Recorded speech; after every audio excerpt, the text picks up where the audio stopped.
नरसिंह मेहता द्वारा उनके पिता का श्राद्ध का प्रसंग। ये प्रथम चमत्कार, वैसे तो हो गए चमत्कार, लेकिन बहुत प्रसिद्ध हुआ ये। श्राद्ध के दिन थे और उसमें एक दिन नरसिंह जी के पिताजी का श्राद्ध का दिन आया। उनको कुछ लोगों को न्योता देना था, इसलिए नरसिंह ने माणिक से कहा कि मैं न्योता दे के आता हूँ अभी, और फिर सारी व्यवस्था करेंगे। और कहते हैं कि उनको कुछ लोगों को न्योता देते देखा, और चंडाल चौकड़ी बैठी हुई थी वहाँ वट के पेड़ के नीचे चबूतरे पर। उन्होंने देखा कि नरसिंह सबको न्योता दे रहा है, और सबको नहीं दे रहा, कुछ कुछ लोग को दे रहा है। तो विरोधियों को शरारत सूझी। चौराहे पर नरसिंह को रोका और एक बोला, कहाँ निकले मेहता जी? नरसिंह कहते, पिताजी का श्राद्ध है, न्योता देने जा रहा हूँ। दूसरा कहता है, मुझे नहीं बुलाओगे? नरसिंह कहते हैं, तुम भी आ जाना। दूसरे सब बोलने लगे, हमने क्या गुनाह किया कि हमें नहीं बुलाओगे? नरसिंह के मुख से निकला, सब आ जाना, सब आ जाना, जो जो आना चाहे। पूरी नागरी नाथ ब्राह्मण को बुलावा दे दिया। नरसिंह को क्या, राम जी की चिड़िया, राम जी का खेत, खाओ रे प्रभु भर भर पेट। सबका स्वरूप उसको अपने द्वारिका नाथ का ही स्वरूप दिखता था। मैं कैसे मना करूं? भगवान से कहा। घर पहुंचे, माणिक को पता चला। माणिक कहती, घर में सामान नहीं, और पूरी नाथ को जिमाने का कह के आए, अब क्या होगा? नरसिंह कहते, चिंता न कर, भगवान द्वारिका नाथ का चिंतन कर, ये घर द्वारिका नाथ का है। दोनों द्वारिका नाथ के चरणों में बैठ गए और श्राद्ध में न्योता और सारी बात बता दी। प्रभु, इस प्रकार हुआ है, अब आपकी लाज आपके हाथ में, हमारी लाज भी आपके हाथ में। नित्य की भांति भांति भजन सुनाए, और नरसिंह बोले, मैं बाजार में जाके सामान की कुछ व्यवस्था करता हूँ, घी भी तो लाना होगा, डुलची दे देना, उसके डब्बा दे देना।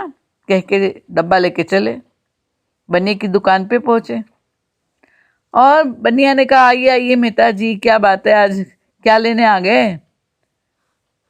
मेहता जी ने कहा, सामान लिखवाने आया हूँ, आज पिताजी का श्राद्ध है।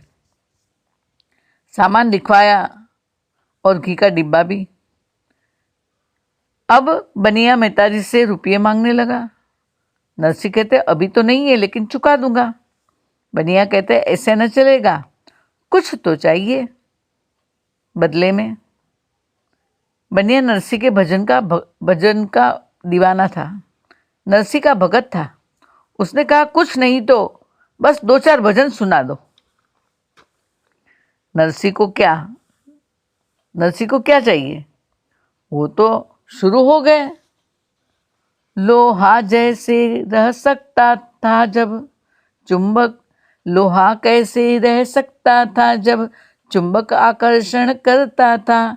कीर्तन में ऐसे लीन हुए, भूले सब जो ले जाना था। इधर क्या हुआ? इधर भगवान ने वेश बनाया, क्योंकि भगवान को चिंता होने लगी। मैंने भक्तों से कहा है कि तू मेरा चिंतन करेगा तो मैं तुम्हारी चिंता करूंगा। और कहते हैं, प्रभु जी व्याकुल हुए, यहाँ प्रभु जी व्याकुल हुए, मेरा प्रण न कभी टरे है। चिंतन मेरा जो करता है, हम उनकी चिंता करते हैं। वेश बनाया नरसिंह का और संग में सेवक गण चले हैं। आए घर पे पकवान बनाए, ब्राह्मण स्वागत कर रहे हैं। माणिक पूछे किसने दिया सब, बोले द्वारिका नाथ करे। बोली पत्नी क्या जाने सब, द्वारिका नाथ नरसिंह बने। इधर जीम ब्राह्मण गए, करते जय जयकार, पाई दक्षिणा मोहरों की, महिमा बढ़ी अपार। बनिए ने जागृत किया, भगत बुले भगवान संसार, घी का डब्बा सेवक संग आ गए घर के द्वार। भागे दौड़े नरसिंह आए, हाय मैं तो भूल गया सारी व्यवस्था करना, ये समय तो ब्राह्मण भोजन करके चले जाने चाहिए थे, घर पे क्या हुआ होगा, पत्नी रो रही होगी, दुखी हो गए होंगे। और यहाँ जैसे ही वो उन्होंने प्रवेश किया और भगवान अदृश्य हो गए। सब खा पी के चले गए, तब नरसिंह पहुंचे, क्षमा मांगने लगे, देरी हुई, क्षमा करो देवी, क्षमा करो। माणिक कहती है, क्षमा किस बात की, तुम्ही तो तुम्हारे साथ सेवक लाए थे, 56 भोग बना के सारी नागरिनाथ को खिलाया, सोने की मोहरों की दक्षिणा दी, और मुझसे क्षमा मांग रहे। मैंने पूछा किसने दिया सब, बोली द्वारिकानाथ करे आपने कहा। सुन के नरसिंह के रोम खड़े, हर्ष से गदगद होए रहे, नैनों से जल की धार बही, पत्नी का भाग्य सराह रहे। मैं वो नहीं था प्रभु आए थे, मैं तो भजन गाए रहा था, तूने नागर ने दर्श किए, मैं ही अभाग अदर्श रहा। आंखों से अश्रु बहे, हाँ द्वारिका नाथ, मैं ही अभागा रह गया तेरे दर्शन के बिना। इस घटना का खूब ही इन पर पड़ा प्रभाव, घर के कामों की तरफ रहा न अधिक लगाव। आयु इधर बढ़ रही थी, उधर धर्म अनुराग, मन भौरा चख रहा था प्रभु पद पद्म पराग। जैसे विवाह पर बाला में पहले उत्सुकता होती है, फिर जो जो पति आदर करता दिन दुनी प्रियता होती है।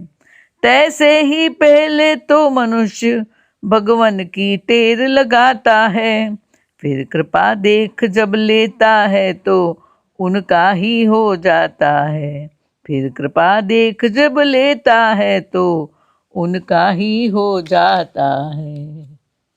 यह वह सरकारी ड्यूटी है, यह वह सरकारी ड्यूटी है। इसमें जो सर रख देते हैं, आकर्षण ऐसा होता है, सरकार खींच ही लेते हैं। नरसिंह का हाल यही अब था, सचमुच नरसिंह द्वारिके में है, पत्नी पुत्रादि के समेत मस्त हरि कीर्तन में है। अब माल जिस कदर मिलता, पहुंचा देते पामालों पर।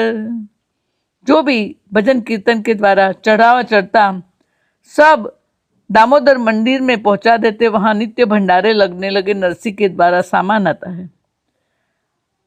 अब माल जिस कदर मिलता, पहुंचा देते पामालों पर, गरीबों को भी भेज देते।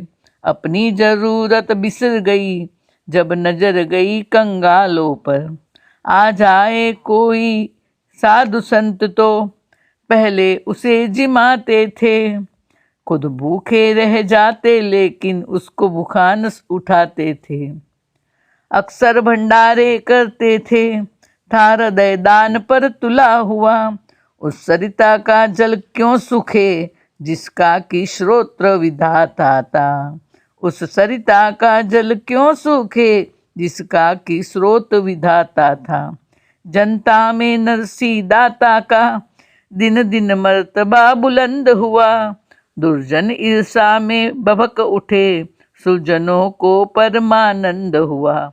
दुर्जन ईर्षा में भभक उठे, सुजनों को परमानंद हुआ, सुजनों को परमानंद हुआ।